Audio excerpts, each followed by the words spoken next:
அண்ணா உங்களுக்கு வந்து ஆர்யாவை ரொம்ப பிடிக்கும். ப்ரொடியூசராக நல்லா பிடிச்சிருக்கா, நண்பராக பிடிச்சிருக்கா? ஆர்யாவையா? இல்லை, ரெண்டுமே தான். ஏன்னா நண்பனாக இருந்ததுனால தான் அந்த ப்ரொடியூசராக மாதிரி.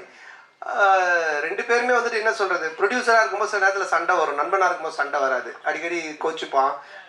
அது மாதிரி வந்துட்டு இது நான் சொன்ன இது மாதிரி பண்ணவே இல்லை, இது பாரு இப்படி ஆயிடுச்சுன்னு. ஃபஸ்ட் டே ஷூட்டிங்கே கால் பண்ணி நான் வந்து உனக்கு காமெடி சூப்பர் ஸ்டார் நான் சும்மா தான் பேர் வச்சேன், நீ நிஜமாலே பண்ணிட்டு இருக்க அப்படின்னா. ஏன் என்னென்ன வேட்டையன் ஷூட்டிங்கில் எவ்வளோ செலவு தெரியுமா அப்படின்னா, தெரியாது மச்சான் என்னன்னா இவ்வளோ செலவு அப்படின்னா. நம்ம ஷூட்டிங்கில் எவ்வளோ செலவு தெரியுமா, எவ்வளோன்னா அதே செலவு, அதே 200 பேர், அதே இது.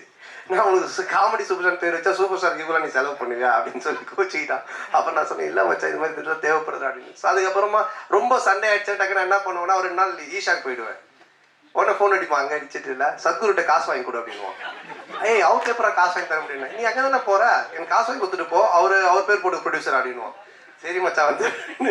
ஸோ ப்ரொடியூசராக இருக்கும்போது சண்டை வரும், நண்பனாக இருக்கும்போது எதுவுமே இருக்காது, ஃபுல்லாக ஜாலி.